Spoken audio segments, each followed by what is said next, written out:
Joining me now is Spike Cohen. Spike, thank you so much for joining us. Thank you for having me, Chris. Spike, so you guys at You Are the Power, you've been researching a lot of these really shocking cases of potential CPS overreach.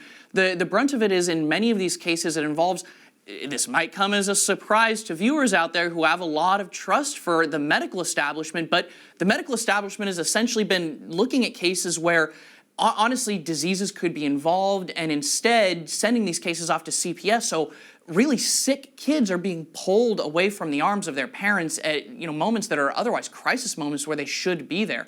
Talk to us a little bit about some of the cases that you've been tracking. Yeah, so this ultimately amounts to what after hearing the case, I think most of you will conclude the same as me, that this is basically child trafficking. The first case we heard about was the Hernandez family. Matt and Tucky Hernandez have two children, Aria and Emma. Emma is their youngest, and shortly after she was born, she had a rash and some swelling, and she was crying. And so they took her to Children's Hospital of Atlanta, where it was determined that she had some breaking that was consistent with either fractures that were consistent with either osteogenesis imperfecta or neonatal rickets. As a result of that, Dr. Stephen Messner, the child abuse physician, decided to call it abuse instead, and both of their children were seized, and Matt and Tucky ever since then have not been allowed to speak with one another or live with one another, and have only been allowed to see their children a handful of times.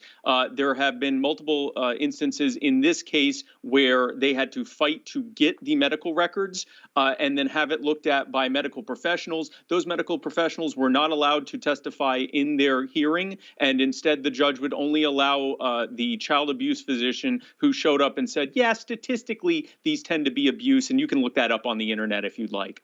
And the reason that they do this, and there are other families we're working with as well, the reason that they do this is because under Title IV of the Social Security Act, every time they call a case abuse, they get additional money. Their agencies get additional money, the family court gets additional money, and everyone involved all the way down the pipeline, from the child abuse physician to the caseworker to the investigating officer to the judge and everything in between, the foster families and everything else, they all get additional federal money. And so they are incentivized to essentially traffic these children.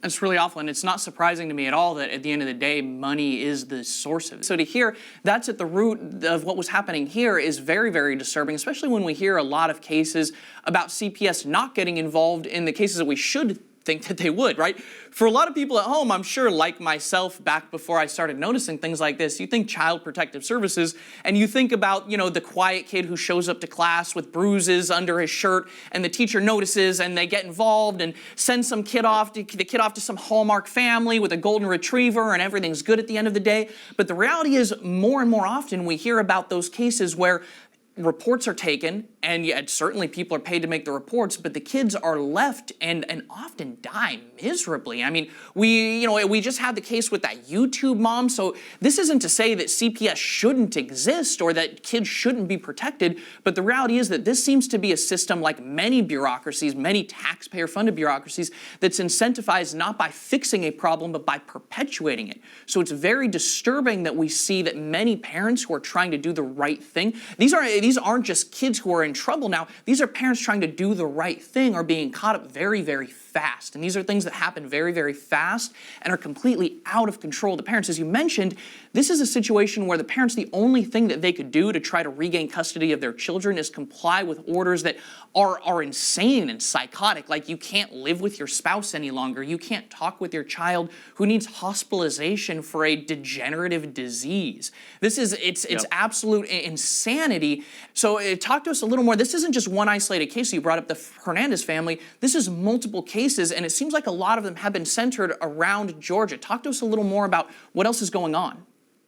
Yeah, it's not an isolated case, and it's also not isolated to Georgia. What has happened is that, as we discovered the Hernandez family, many more families have come forward in Georgia to tell their stories as well, and to try to get help from us. But we're also finding other families in other states as well. And to be clear, this started as a federal problem under Title IV of the Social Security Act. As soon as the federal government started throwing monopoly money at this problem, it immediately became an incentivization to call as many cases as they possibly could abuse. So two other families in Georgia that we know of, and we're currently vetting many other cases as well, are the Sullivan family and the Timms family. Very, very similar situations. Both of them, turns out that one of their children has Ehlers-Danlos syndrome, which causes fractures. They took them to a children's hospital. A child abuse physician with a long history of false accusations against parents, innocent parents, called it abuse. The children were immediately seized. The judge does not allow evidence of actual.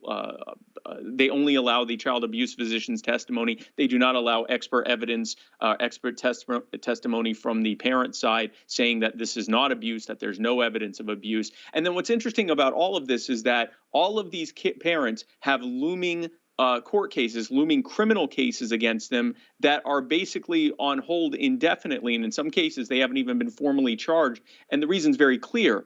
If they actually went forward with a trial, it would become very apparent that not only was there no evidence of abuse, but that there was evidence of abuse by these government officials. And so instead, they just leave those cases pending so that the family courts can just destroy these families, order non-reunification, place them for adoption. And the problem is what happens is when they see a kid with a chronic health condition, instead of saying, oh, this clearly is an abuse, or there's not really any reason to think this is abuse, instead they go, wow, this kid has a child that has a chronic health condition. We get even more money for that.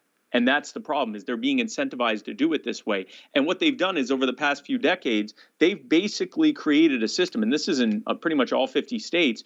It's an administrative tribunal. It is operating outside of the Constitution, outside of everyone's constitutional right to have a trial by jury, to be able to face their accusers.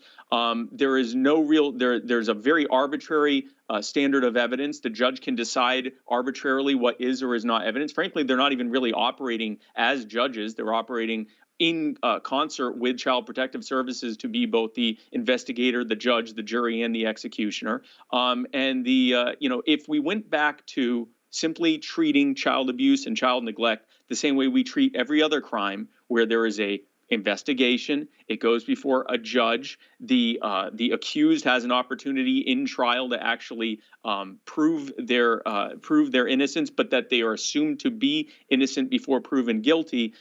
In that situation, you'd see a lot less abuse, and you would see a system that would be focused on targeting actual abusers instead of just getting as many children in the system as they can to get as much money as they can. Spike, talk to us a little bit about what's being done to address this problem, what you and your team are hoping to do to fix this. So what we're doing right now is we are hyper-focusing on Governor Brian Kemp and the Georgia legislature. We want them to make these serious reforms to the system that can then act as a blueprint for a domino effect across to the other 49 states to end this abuse and to end this nightmare that countless thousands or even tens of thousands of innocent families are experiencing, where their children are being taken from them for literally no good reason. And so if you want to help be a part of that, if you go to youarethepower.net/GA, it has all of the contact information in there. We are trying to get as many people as possible to call for Governor Brian Kemp to meet with us and with the families that are being torn apart by his Division of Family and Children's Services, and to actually sit down and talk about the constitutional protections that should have always been in place but need to be put in place to protect parents and to protect these children and to protect their rights and to stop this abuse from happening. So if you go to youarethepower.net/GA, and if you also join us on social media in calling for Brian Kemp to meet with You Are the Power and with the innocent families being torn apart in Georgia, then that would help as well. But it all starts by going to youarethepower.net/GA. So obviously we're in a really special time in politics here in the United States, where states' rights, for a long time, it seemed like it was kind of nobody really pushed the issue of states' rights. Now we're seeing this tested in a lot of ways in immigration and abortion. Is this an area where, because this is a federal system, is there going to be a lot that Kemp and the Georgia legislature are going to be able to do to address this? What legislatively can they do to take this issue on? Oh, this is entirely something that can be handled at the state level. It is being incentivized to be done the wrong way by the federal government. I know that's a huge shock to everyone listening to this, but the solution can happen at the state level. And the main thing is that is that child abuse and child neglect needs to be treated as a criminal issue, as it always has. CPS or DFCS or DCFY, there's a bunch of different names for it in each state. In South Carolina, it's called DSS. But Child Protective Services needs to act only as an advocate for the child. They should not be investigating. They should not be making recommendations of punishment. There needs to be the court that is handling this needs to be handled just like every other court. They need to be allowing for us to face our accusers. I say us, the families to face their accusers. They need to be allowing for the doctrine of innocent until proven guilty. They need to be treated the same way any other criminal court would be treated. There are many granular changes that need to be made, but they all boil down to that. Once that happens, and the practice of paying the individual workers basically a bonus from that federal money for calling it abuse, that needs to end completely. The workers need to be paid based on doing their job, not based on getting a specific preferred outcome, which just happens to be taking children from as many parents as possible, whether or not they did anything wrong. So the change, the solution is absolutely at the state level. This is an absolutely insane story. Thank you so much for joining us to talk about this, Spike. I really appreciate you coming on. Thank you. Thank you for having me.